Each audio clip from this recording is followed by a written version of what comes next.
Good morning. Uh, on this icy, blistery winter day, how nice it is to come together at UUFNN. I am Bob Alto, your worship associate, and I go by the pronouns he, him, his. Of course, you can enjoy us on Zoom or here in the sanctuary, and I promise you will have a sweet spiritual journey. If you're a newcomer, we have a newcomer form online. Please submit it if that's the case. We are a welcoming community. And what does that mean? It means that we care deeply for all people, regardless of racial identity, age, economic circumstances, immigration status, gender identity. Our mission with you and with us is to grow together in love, faith, justice, and joy. Note there will not be a formal offertory time during the service today, but we do absolutely welcome your offering and collect them. If you're in the fellowship, you can leave your contribution or pledge in whatever amount you desire in the receptacle provided. Those on Zoom and those of you who are here can also text your offering as usual to 73256. That's 73256, or mail your check to us. Each month we give folks an opportunity to share our generosity by picking out a designated nonprofit. This month we are pleased to announce that is the Women and Children's Center of the Sierra, and David Shirey is invited to say a few words.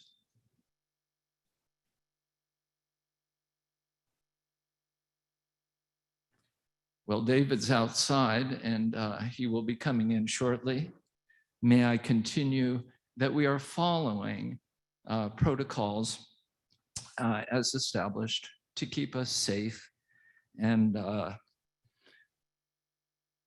by doing the following. One is, of course, wearing a mask. Number two is keeping 3 feet distance between households, having 2 people in the restroom at one time, and of course, congregating outside without hugs and only elbow bumps and so forth, and air hugs. David, would you come forward now, please?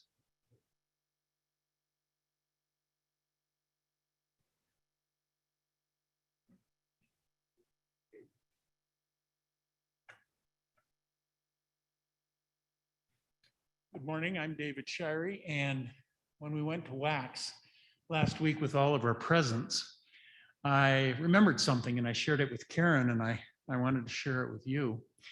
My mother and father lived in Reno for 20 years before I even moved here to help them out. And Mom was a psychiatric social worker, and she counseled many women in and was a huge supporter of Wax. In fact, when she died in 2011, her obituary said, "In lieu of flowers, please consider making a donation to Wax." So when I joined UUFNN a year later, after she died, it was very nice knowing that Mom was looking down on me and smiling every year when we took things to Wax, because she thought that was very important work. And they were here almost 30 years. And so was Wax. And they've done an awful lot of good. So just wanted to let you know. Thank you.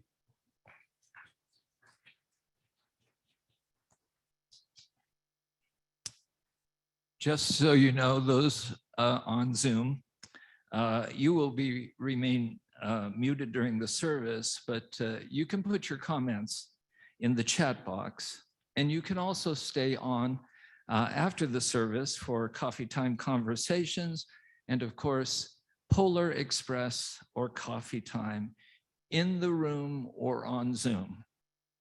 Our opening is a bit different this morning. Those at home are invited to have your chalices nearby and light yours when ours is being lit.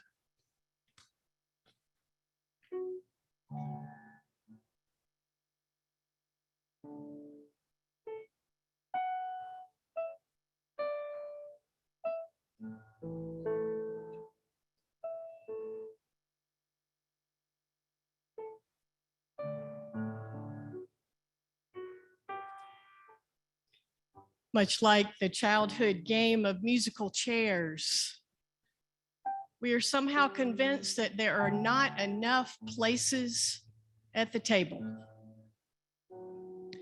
And so we shrink the guest list just in case there's not enough. And often we scramble to occupy the chairs first. And yet we're invited to imagine and make real the gathering of all people to the table, robed in the garments of a peace that comes with justice. This is what really matters. This is the fruit of what is right and good.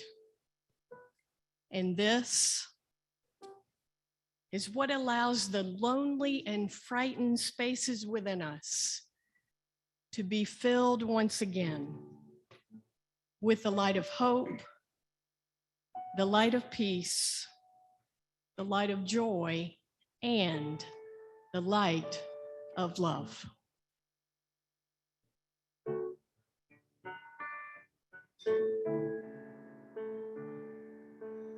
Hope waits for us at Advent. Hope waits for us to trust. Hope waits for our commitment to a land that's kind and just. In this time of preparation for the work of co-creation, for the birthing of a world that heals the ones in pain. Hope is born in us again.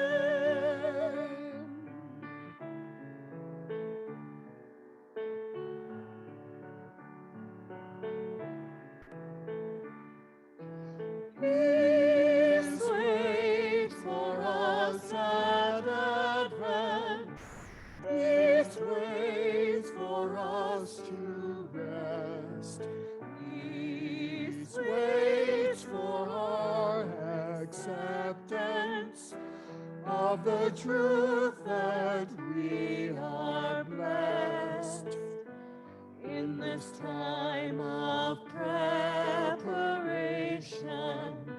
for the work of co-creation, for the birthing of a world of gentleness and play. Voices born in us each day.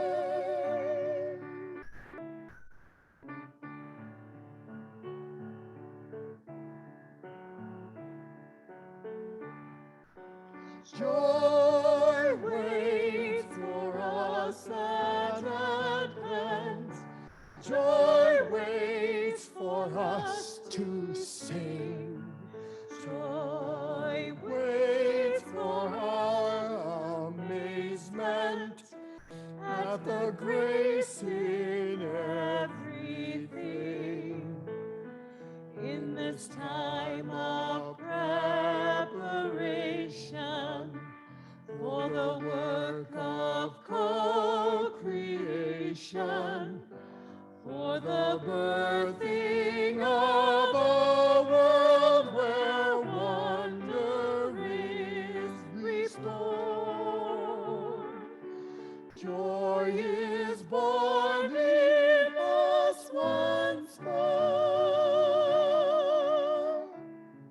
Today, the light of hope and peace illuminates the door of welcome. May this light shine in our hearts, in our lives, and in this community. May peace awaken us to possibilities and lead us to greater hospitality. There is room in this inn, a house for the holy. Today, we also add the light of joy to hope and peace to further illuminate the door of welcome. May this light shine in our hearts, in our lives, and in this community. May joy awaken us to possibilities and lead us to greater hospitality. There is room in this inn, a house for the holy.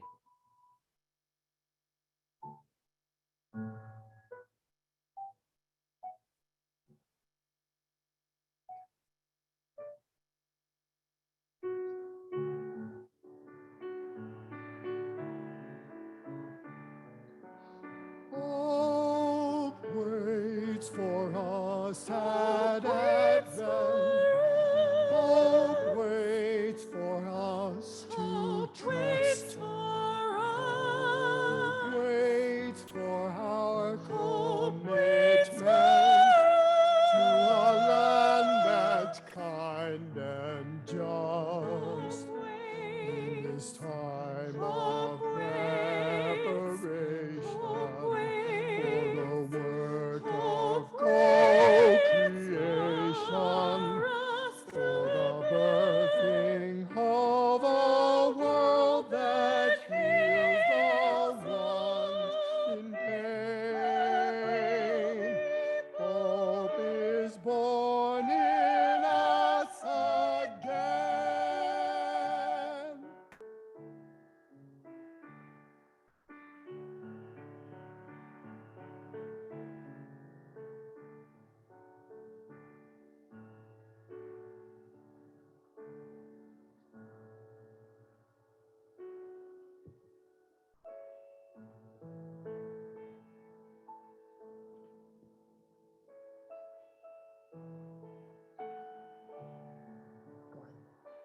Enough by John Van Delaire.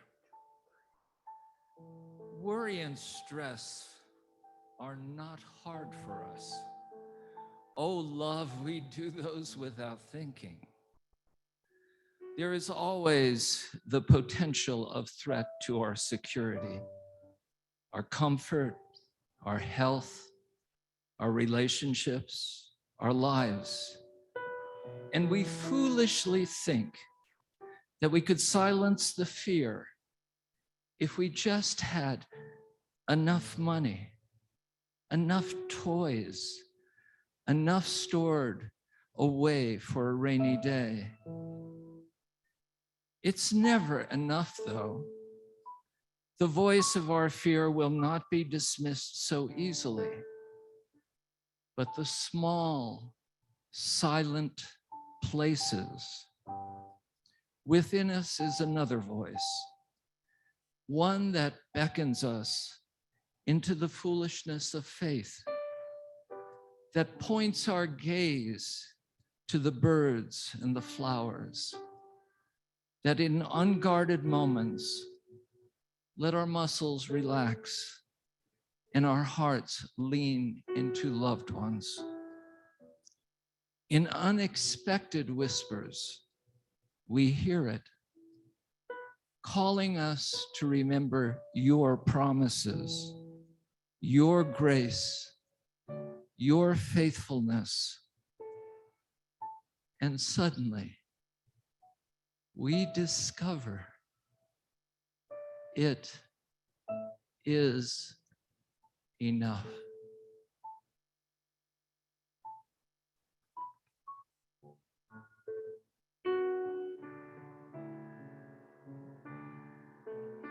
Oh, peace waits for us at Advent. Peace waits for us to rest. Peace waits for our acceptance of the truth that we are blessed. In this time of preparation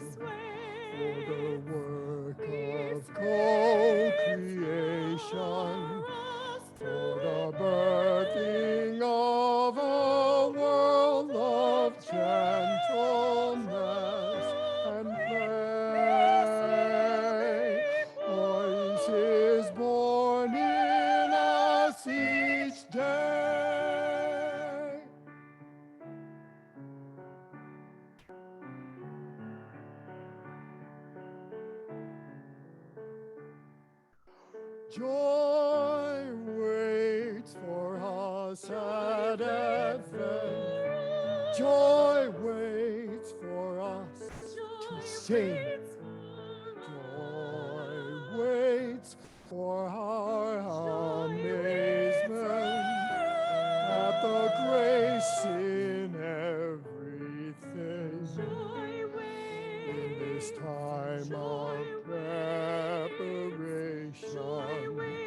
for the work of co-creation,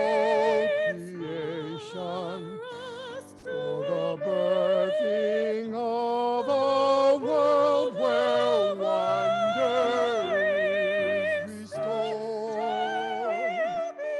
Joy is born in us once more.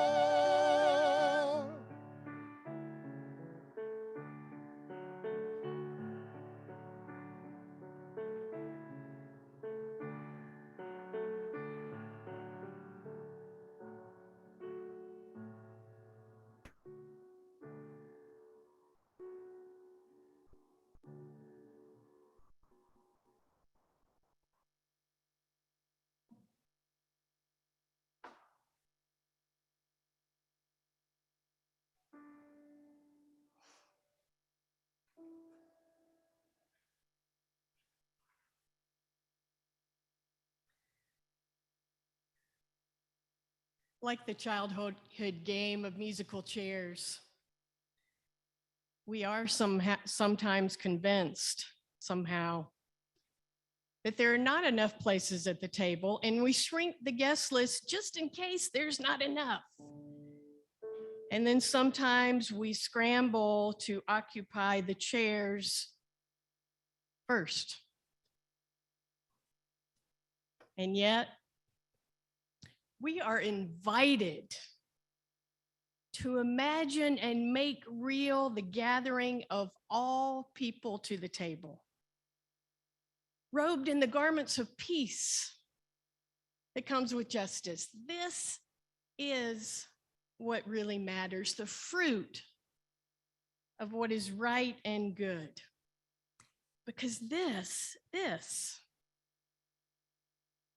what allows the lonely and frightened places within us to be filled with the light of hope and the light of peace and the light of joy and the light of love. I'm going to invite you to hold with me this image of the musical chairs as a backdrop to our reflection today. This is the second in our observance of the Advent season. And as we've said, the traditional stories, especially the Christmas ones, are not necessarily to be believed in, but rather turned on their heads to see what metaphors and what insights, what surprising pearls we might find there to nourish our very you search for truth and meaning. Of course, we have our huge struggles with Christianity and what it's become in our world. And so we bring forth the stories of many traditions to see what we might find there.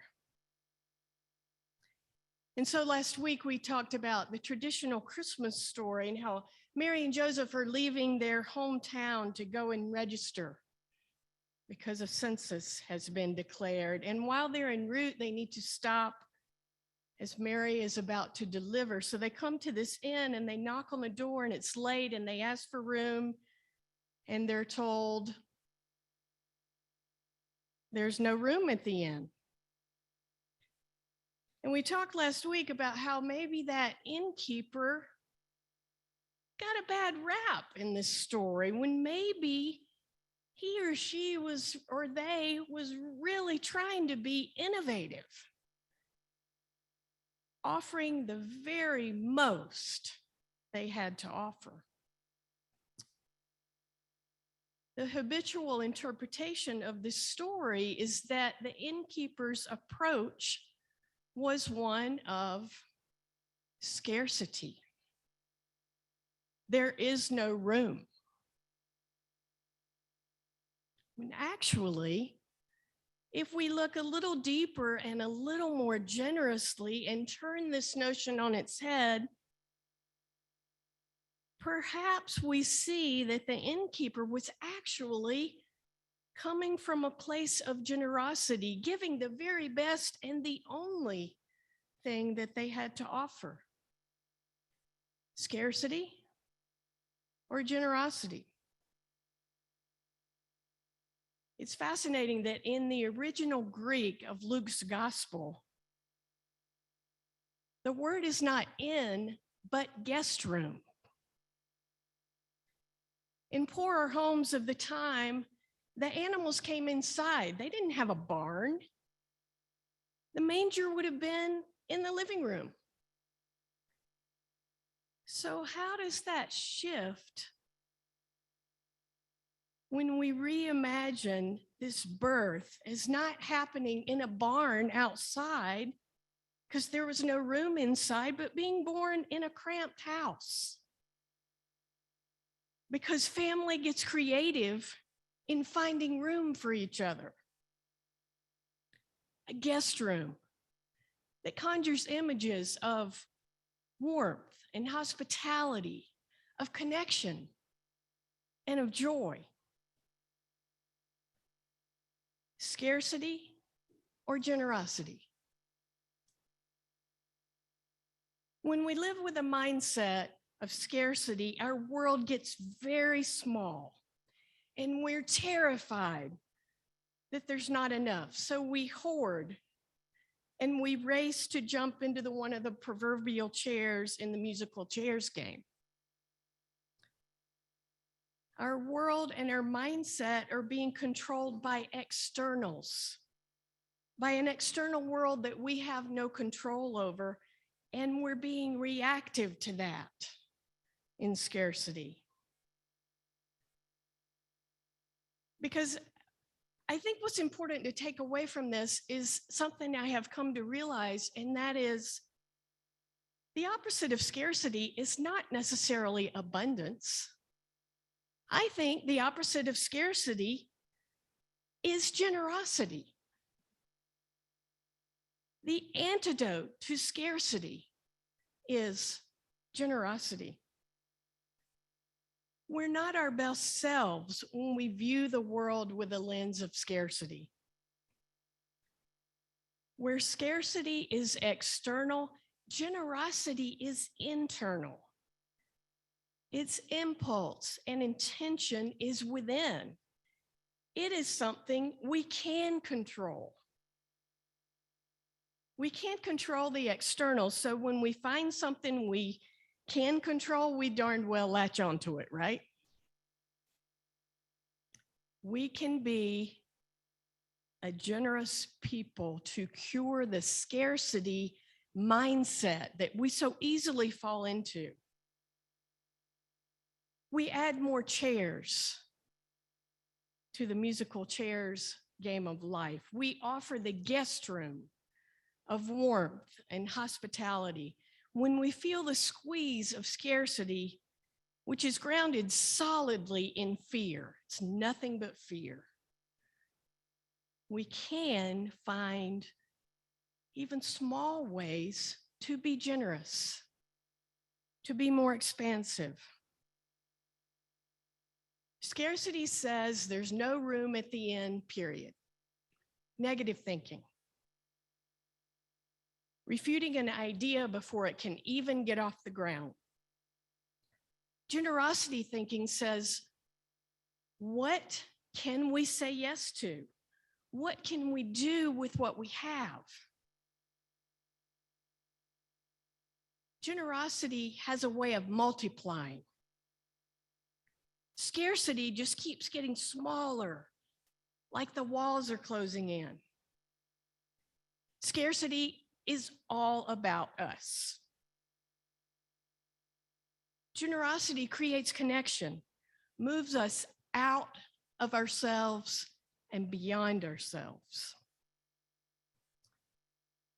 How can we Get out of our scarcity fear that makes our world very small and all about us, and shift to a more expansive way that is all about what we can do for others. Do you feel the difference?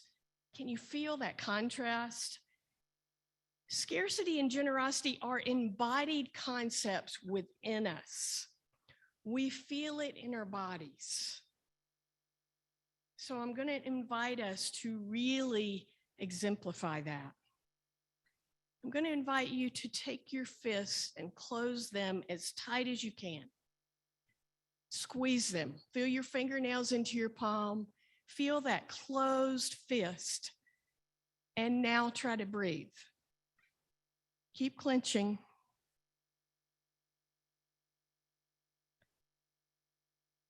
This is scarcity. And then I want you to slowly make the shift and open your hands. And open them all the way wide till you feel the stretch. Not even with fingers curled inward, but feel the stretch of wide open hands. And now breathe deeply. You feel that difference? Now we can embody the difference of what scarcity and generosity feel like. And beloveds, at its most basic root, at its deepest foundation, scarcity has us terrified that we are not enough. Are you with me? That is a lie that we have been fed, that many of us have swallowed hook, line, and sinker. And partly it comes from worm theology that is based in bad religion, that has taught for generations that we are never going to be enough, so we need to be saved from the evil that is ourselves and from original sin. Beloveds, that's a lie. We're born into original blessing, not original sin, because we are worthy and beautiful and very capable human beings with all the wisdom we need deep within. We have everything we need, and we are enough, each and every one of us. You are enough, and embracing that truth is salvation. That's what salvation is about. You do not have to earn it. You are just simply enough, period. So maybe generosity begins with us. You know, as you use, we look beyond the traditional and look for a more expansive meaning of Advent and Christmas. And we look to be reminded that the four pillars of Advent, hope, peace, joy, and love, go beyond the manger. And so we invite the possibility that hope and peace and joy and love might be born in us anew this season, so that together we can birth these in the world anew, in a world that so desperately needs more hope and more joy and more love and more peace.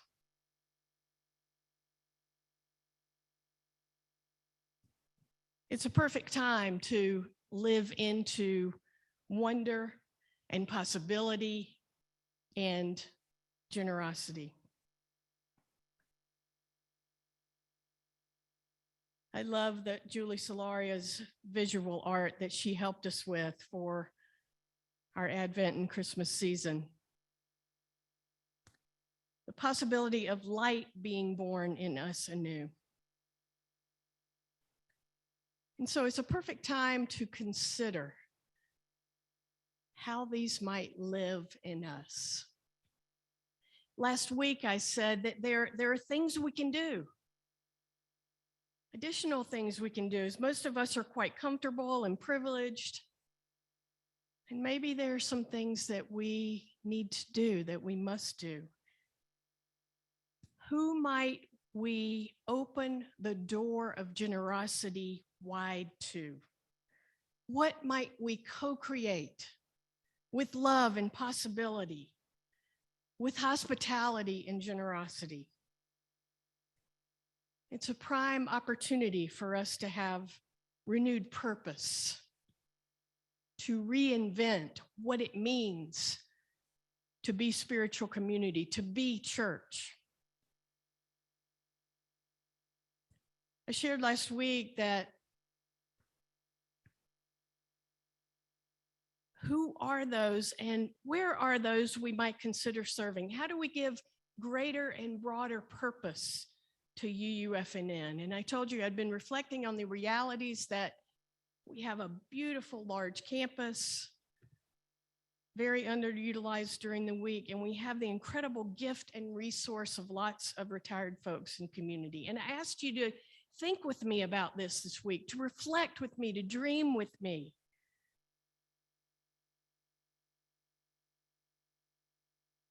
And I told you this week I would tell you what I've been thinking.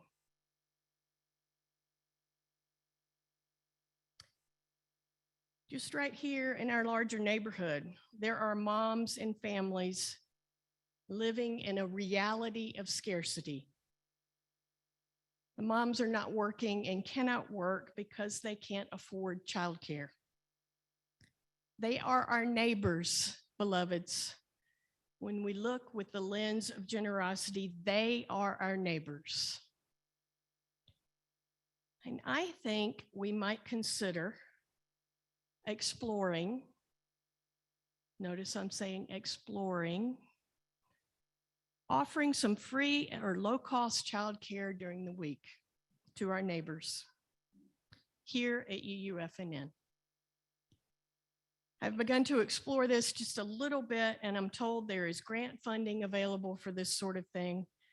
Who doesn't want to get out of themselves a little bit by playing with someone else's kids for a little while? Generosity takes us out of ourselves to see the needs of others. No room or guest room. Scarcity or generosity. I hope for all of us that in our individual lives and as a congregation, we become more aware of our impulse to this. And once we become aware, we shift and we move to this. May we choose generosity. May it be so. Blessed be.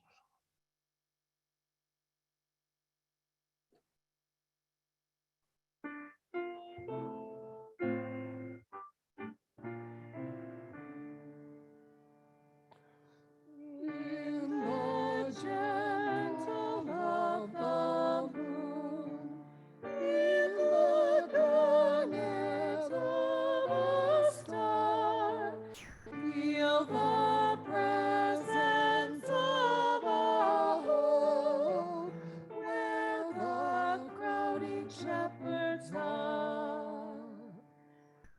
Soon the apple tree will bud, and the crimson fruit will fall.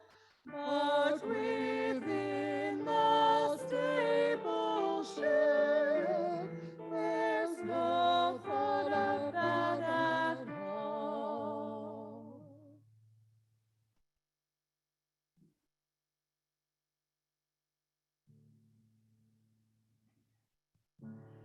In these moments of community prayer and meditation,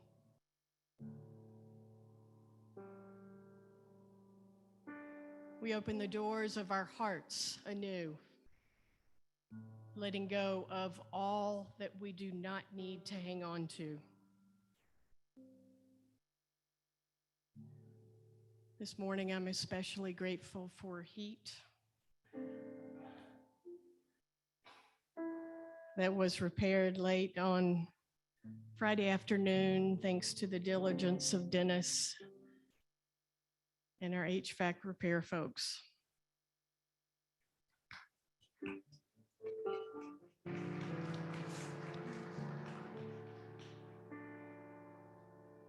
I invite us to take a deep breath in and then breathe it out.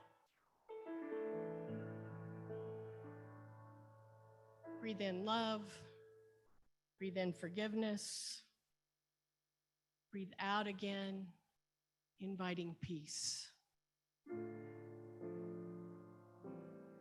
In these moments, may we open the doors of our hearts to Spirit,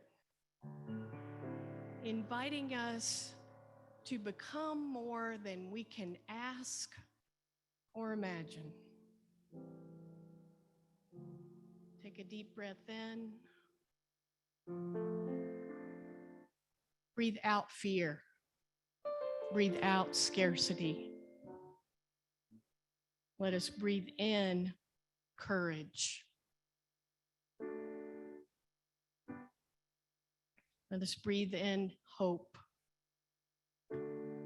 In these moments, may we open the doors of our hearts, filling them with compassion for all those who are struggling, those who are suffering economic hardship and insecurity of basic needs. May abundance be shared. Those who are suffering mentally, finding it difficult to cope. May paths open. May love be present. May hope return. Those who are suffering illness or injury, may healing abound.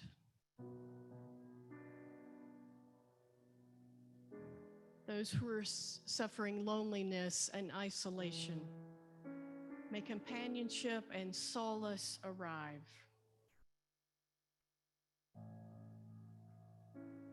Those who are suffering discrimination and fear and violence, may they know respite and safety. May compassion and generosity be born in us anew, so reside with us, abide with us, move outward from us to meet the needs of our neighborhood and our world, making it home for the holy. May our door of welcome swing open just a little bit more.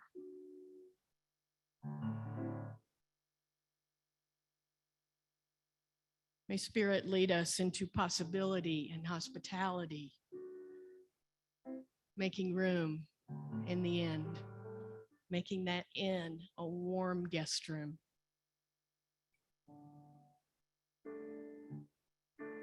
We continue our moments of prayer and meditation, and those who are online are invited to record what is on your hearts this day in the chat for these next few moments.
And so we gather those deepest longings of our hearts,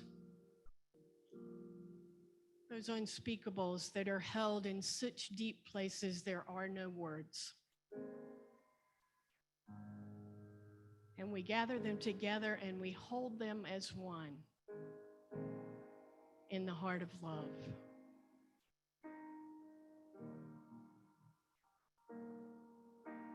And we offer a gesture that has become our custom. A hand on the heart, a hand extended outward. Our way of saying we are all connected. I see you, beloved. I hear you. We are one. Blessed be, and amen.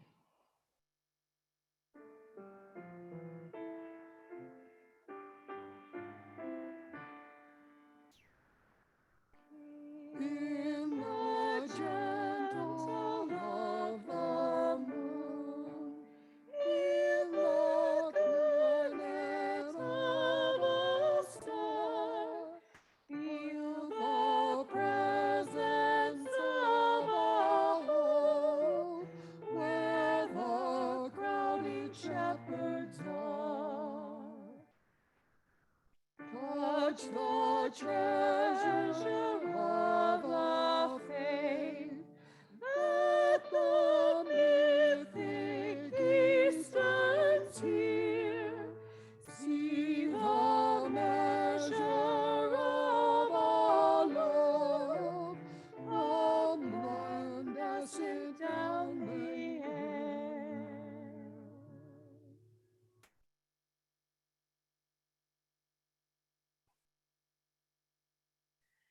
As we did not get to have our solstice tese this Friday evening, much to my disappointment, I'm going to send you off with a solstice blessing for your solstice this week. And this is from my colleague, Reverend Teresa I. Soto, and it's called Solstice When the Days Are Fire. I invite you to take these words in. Short the day and soft the dark, just hold on. The to-do list won't go on without you. The promises you mean to keep will outlast this night. Rest now. Unfold the silken treasure as reflection still. We lean into the beats of silence. Everything has a beginning and a middle and an end, even days like these. Even heartbreak, even the outpouring apocalypse from which you try broad-shouldered to shelter the elders and the children. In the dark, the longest nights, you can remember. Write it on your hands and arms, braid it into your hair, scrawl with Sharpie on your pants. No matter what, they cannot take your spark. And if in slanting rain or blanching wind, you must bank an ember, where better than the dark? Come here, come home. They cannot take it. And beyond all that, your name is written indelible on our beating hearts. Know that, beloveds.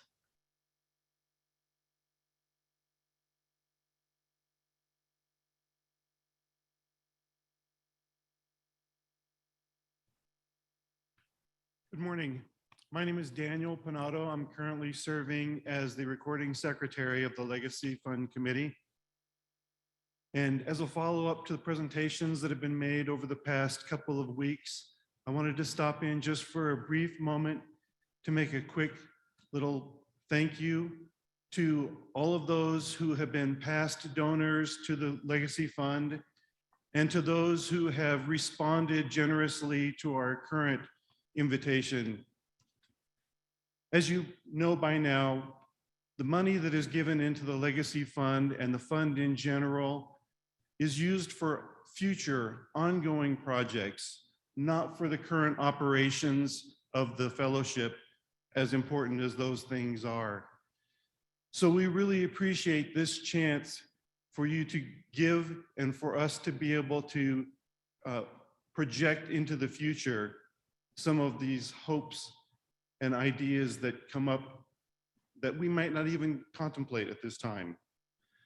So briefly, in the spirit of this season of hope, faith, and forward-looking optimism, we ask that you might consider, perhaps in this time when you might be doing some future-looking tax planning, maybe developing or updating an estate plan, that you might, as an act of faith, hope, and forward-looking optimism, also consider a gift into the Legacy Fund so that people in the future can be the beneficiaries and enjoy the fruits of those things that you help plant today. So thank you very much.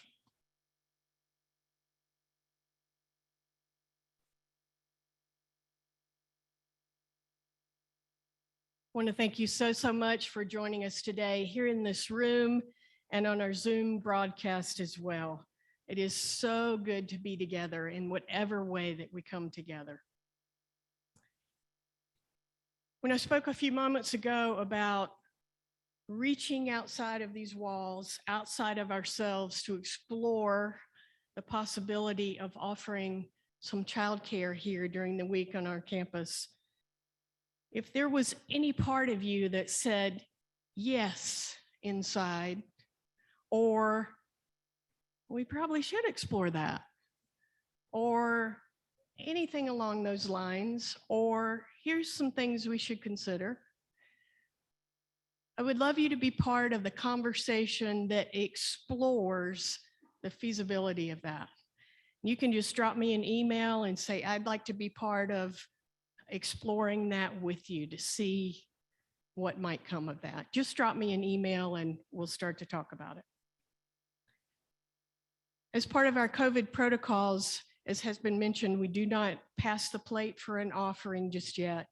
And you can leave your offering if you're here in this room in one of the receptacles. There's one at the back as well. Or you can text your offering or mail it in.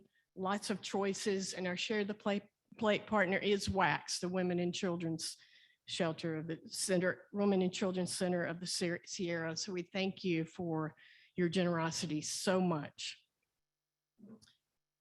Christmas Eve is Friday. Our Christmas Eve service is at 5 p.m. And if you're following the weather, you know that we might have weather coming in again this week. So we're going to make a decision on Wednesday whether we're going all Zoom on Christmas Eve or whether we will be multi-platform service in this room as well. Polar Express is today. All are invited. Special event after our worship. If you're in person, the reading will happen on this screen. And if you're online, what's going to happen is you'll receive an invitation to go into a small breakout room. But if you want to attend Polar Express, don't accept that. Just stay in the main room, and that's where it will happen on Zoom. And children and youth are invited to bring your special Polar Express kit that you've received with you to that. There will also be coffee hour conversations online. If you'd like to attend that, please just accept the invitation to a breakout room and you'll be directed into that space. Once again, thank you so much for being here today. Let's join in our hearts for our closing song.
triumphant. O come ye to Bethlehem. Come and behold him, born the King of angels. Oh, come, let us adore him. Oh, come, let us adore him. Oh, come, let us adore him, Christ the Lord. Sing, choirs of angels, sing in exultation. Sing, all ye citizens of heaven above. Glory to God, glory in the highest. Oh, come, let us adore him. Oh, come, let us adore him. Oh, come, let us adore him, Christ the Lord.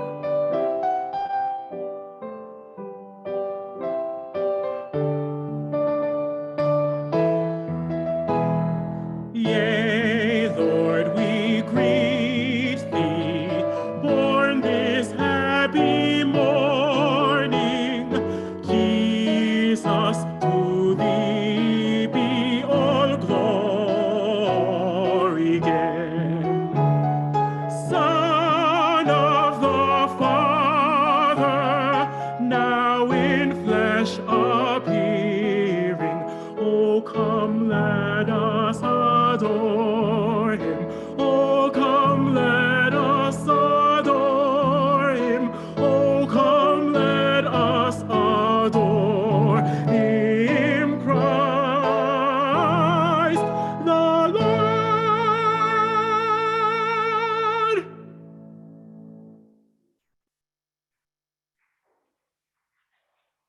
Beloveds, I invite you to rise in body or spirit for our final blessing. I invite you to form the gesture that we became our custom also on Zoom.